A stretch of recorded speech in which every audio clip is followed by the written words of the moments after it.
Castlevania, the classic trilogy of games on the NES. But it's also one of the toughest game series I've ever played. It is just balls to the wall tough. And that's merely because of one game design. When they made this game, they didn't give you any control of your jump.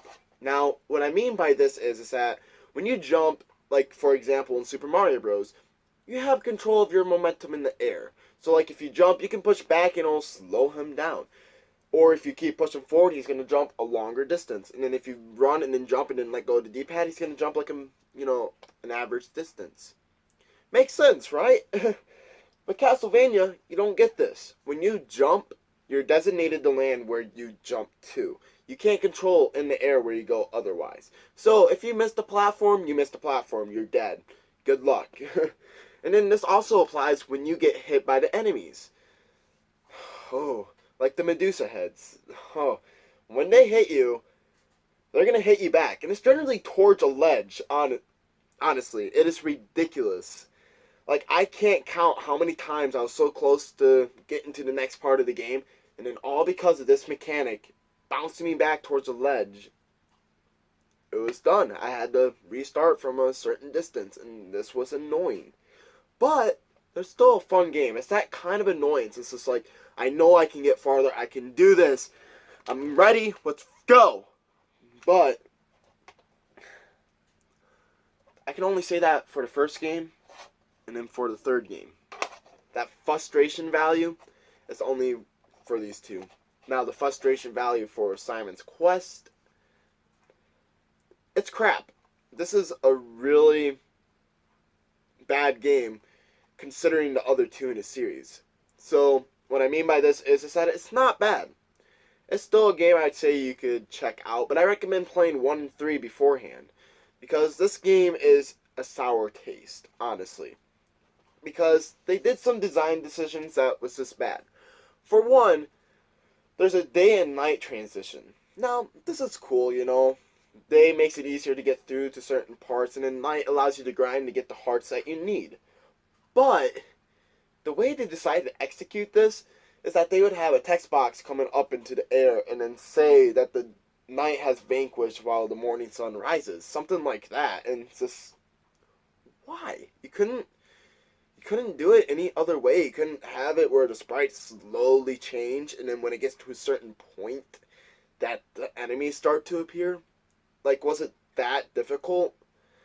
I'm guessing so for them, but I saw on Friday the 13th that they were able to do the day and night transition.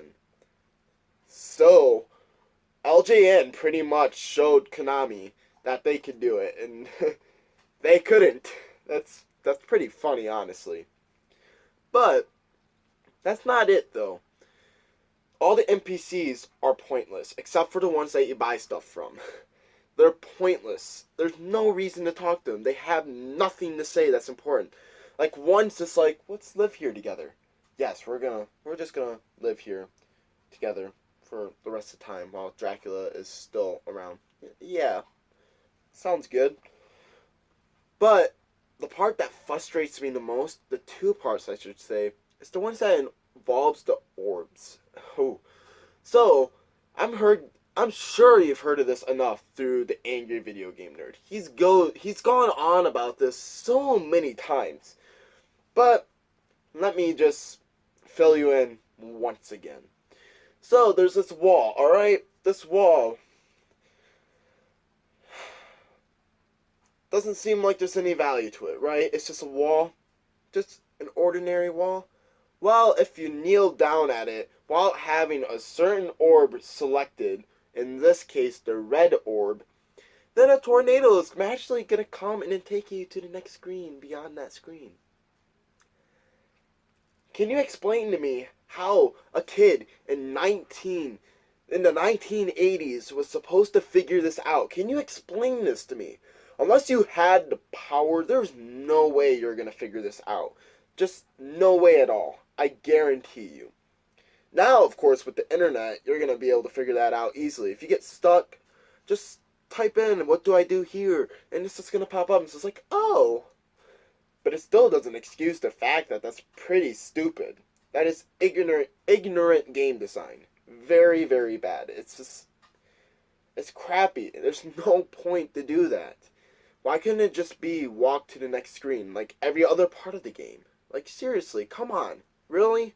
And then there's another part that involves another situation like this. And this is stupider, alright? Or I should say worse. I know stupider isn't a word, but still, that's how bad it is. It's stupid. So, you come upon this pond, alright? You see some platforms at the bottom, just at the nitty bottom. Just like, oh, maybe I have to go down there. Jump in, you die because it's water. Classic Castlevania for you. Very, very classic. But if you have the blue orb and then kneel down, the screen will move and allow you to go through the water. Now, again, I wouldn't have too much of a problem with this at all if the NPCs were helpful and actually told you information that was useful. But no, they don't. And that's just Castlevania 2. Come on. Seriously? Like, look at the other two in the series. The first one, come on, you couldn't have copied the first one? Like, yes, it's still balls hard, but come on, it's a lot better. I would take this game any day over that game. It is that much fun. But it's still extremely difficult. Like, goodness sake, someone wrote gosh on this. Like, gosh, this game is hard. And it is. It is really, really hard. It is frustrating beyond belief. But it's fun. It's that kind of frustration, like I mentioned before, that just makes you want to continue. You want to go farther into it. You want to fight through, get to Dracula, smash his head off, then defeat his other form, and then collect the orb, and then defeat Dracula. That's Castlevania to me. And then the third one just significantly improves that. Adds characters, for example, like Alucard, who can turn into a bat, and a couple other characters, and improves the gameplay significantly. Just a lot of fun. Now, this is still a hard game, don't get me wrong, but it's still a lot of fun. So, if you're looking to play Castlevania games, at least on the NES, I should say, because Super Castlevania 4 is a heck ton a lot better than all three of these games. But if you're looking for Castlevania on the old Nintendo, these two. Play these before that piece of crap, because these two outshine that significantly. Why did the lights just cut out? What's going on? Ugh.